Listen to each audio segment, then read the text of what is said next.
Where is the love you said you'd give to me as soon as you were free? Will it ever be? Where is the love? You told me that you didn't love him and you were going to say goodbye. But if you really didn't mean it, why did you have to lie? Hello, everybody. Welcome to Counselor's Couch 101. Yeah, I like old songs. I have to admit it. I like old songs. And I like old movies. I watch old movies a lot on the internet. They're just scads of them. I think there was more depth of meaning, more message about human relationships in the older movies. If there are good movies going on nowadays, let me know. I know there are a couple of really great ones here and there, but most of them, it's the same old thing, and I have little interest in them. But lately, my mind has been going around and around and around about old songs. And I was trying to figure out why I was doing that. And then I remembered some time ago, Kevin Lake mentioned this song, uh, Strawberry Wine, I think was the name of it. And he got me thinking. I went and looked up that song, right? I checked out the lyrics and listened to the recording and this and that. And I thought to myself, yeah, that really is talking about life, about experiences people have, and whether or not they were good or bad, and the result of it. The song has a lot of depth to it. We'll get to that song one day. But recently I heard this song, Where's the Love? And so I looked it up online, found the lyrics, downloaded them, because it was going around and around and around in my mind. And it seemed to me that it sort of reflects what is going on in our culture these days, right? I mean, where is the love? I mean, I can't even find it in movies necessarily anymore. What happens is the only hint of love is probably on the Hallmark Channel and those sorts of true romance movies. But even there, it seems that the man and the woman are stealing one another from other relationships. That's what it feels like. It's not always the case, but they always seem to come from something that broke up or something that was in the process of breaking up, or someone was trying to convince someone to leave someone else and go with them. So to me, it feels like animal behavior, you know? That's what horses do. The stallion will run up and steal the females from some other stallion, and then they all belong to him. That's animal behavior. But we seem to be doing more of that in this culture than anything else. We see someone we like, we go steal them from someone else.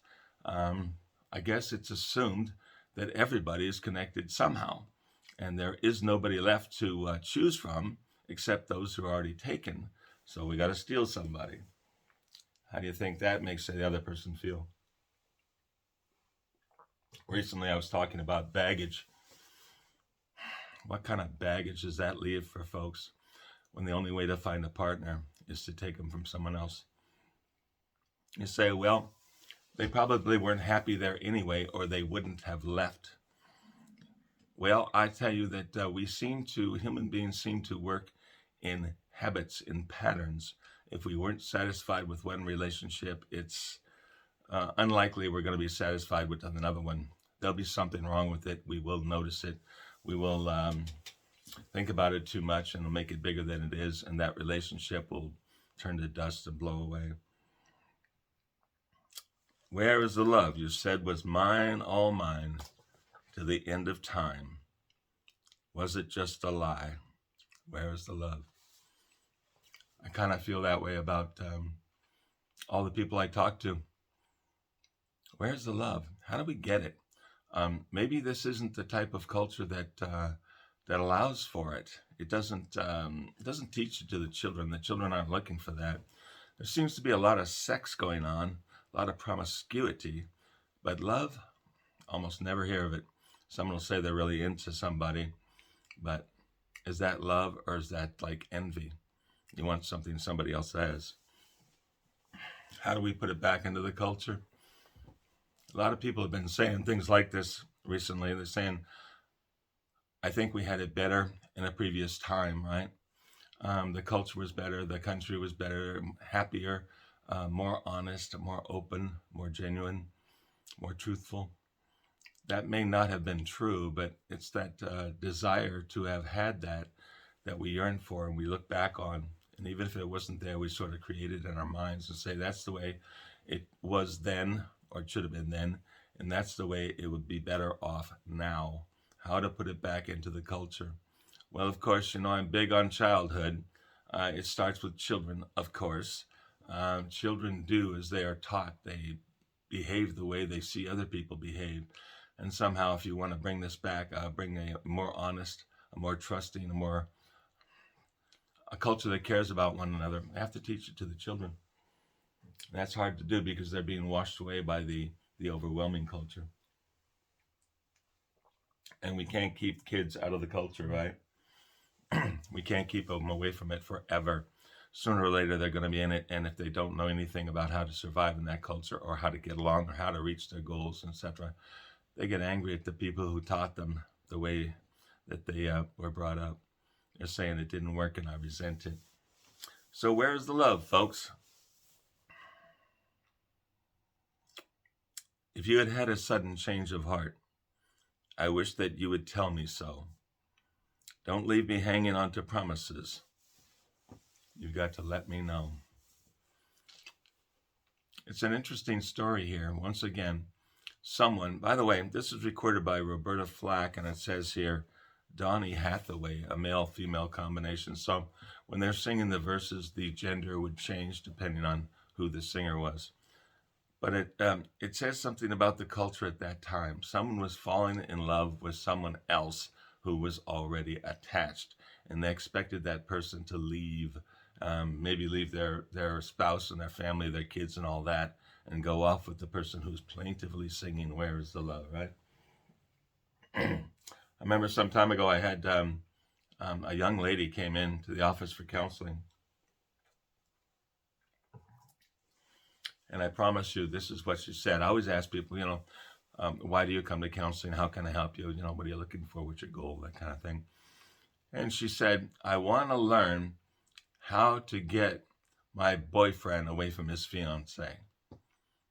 I mean, she flat out told me that. That's what she wanted. And she wanted me to give her hints and clues as to how to win him back or take him away, right?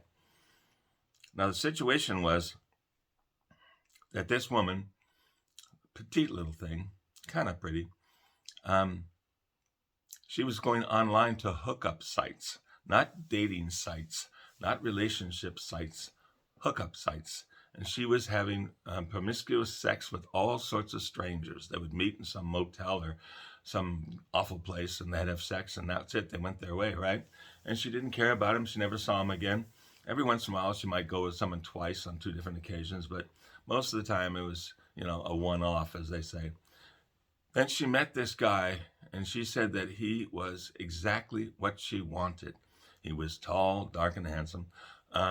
He had a good job in aerospace. He was settled in the community. He had a home. I think he had a condo. He may have had a house. I'm not sure. But he was settled like that, and they had met on a hookup site, and she wanted to have this guy all to herself, right? The only problem was that he was engaged, and all his social media pictures and so forth showed him and his fiance and all the different activities they did. They apparently had taken many trips, Europe and so forth, and plastered many, many pictures of that trip and all the other things they're doing, even unto recently. So this woman who was in my office is looking at this guy's photographs that he took the day or the night before with his girlfriend. They're off doing something. They're in a bar, they're having fun, or they're meeting with friends, or whatever they do. And she tells me that he told me he had to work, and then I look on his social media, and he was out at a party with friends and his fiance. How do I get him away from her? That really floored me because I really didn't know what to tell her.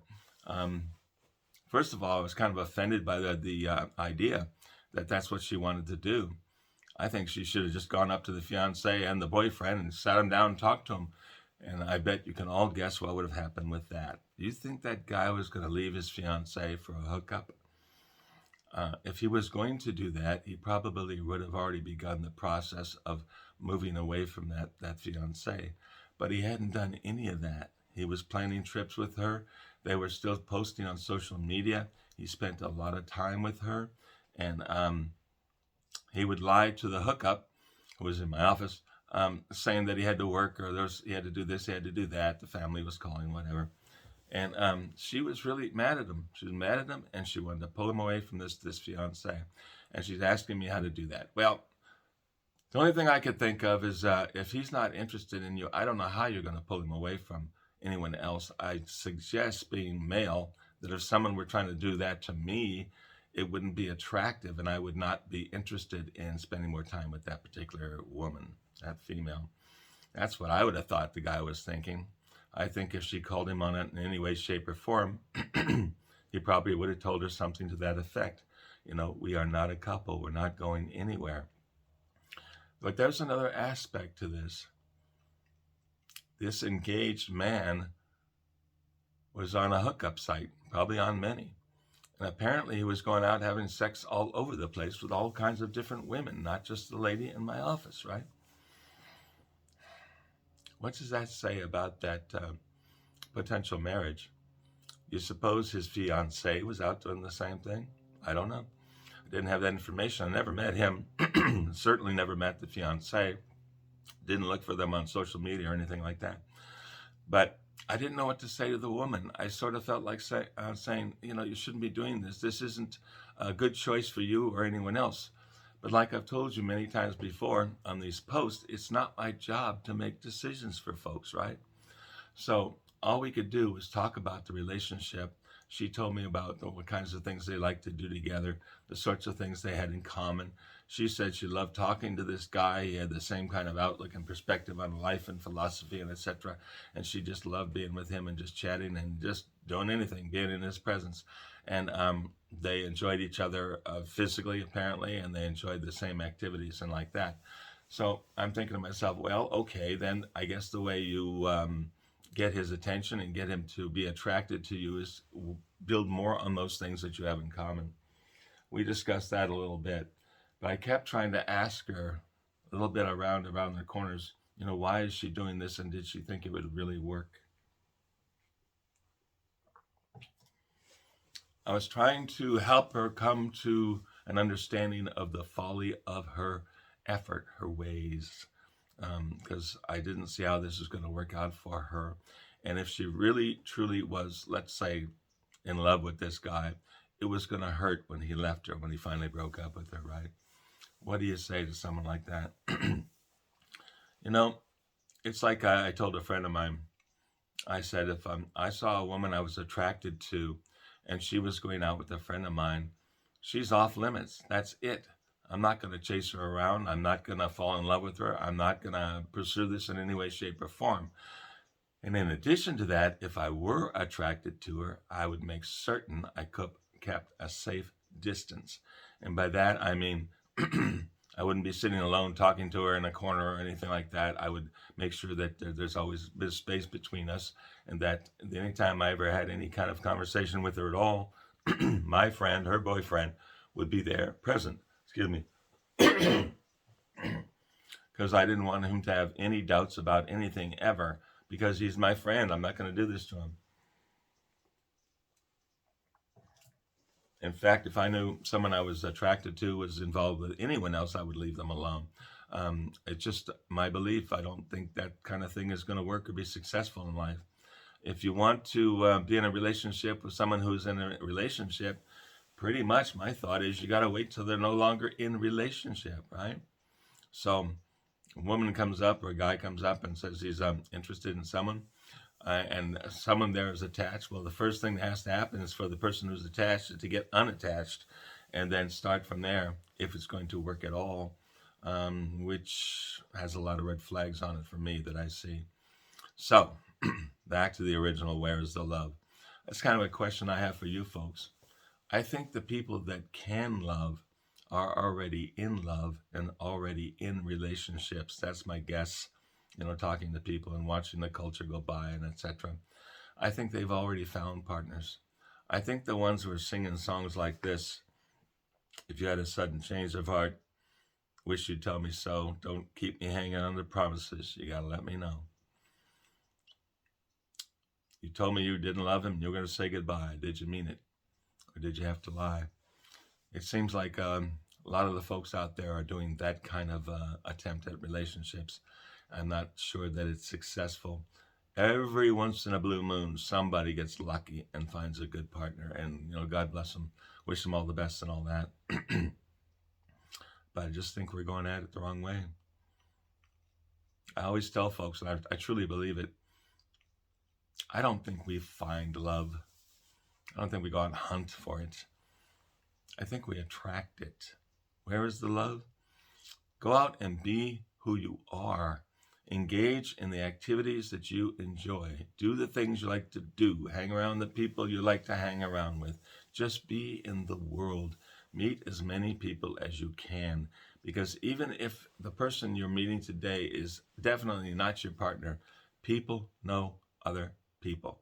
And that's how you eventually get into the vision of the person who is going to be looking for you as well. Attract that person to you. Become the person you want to be.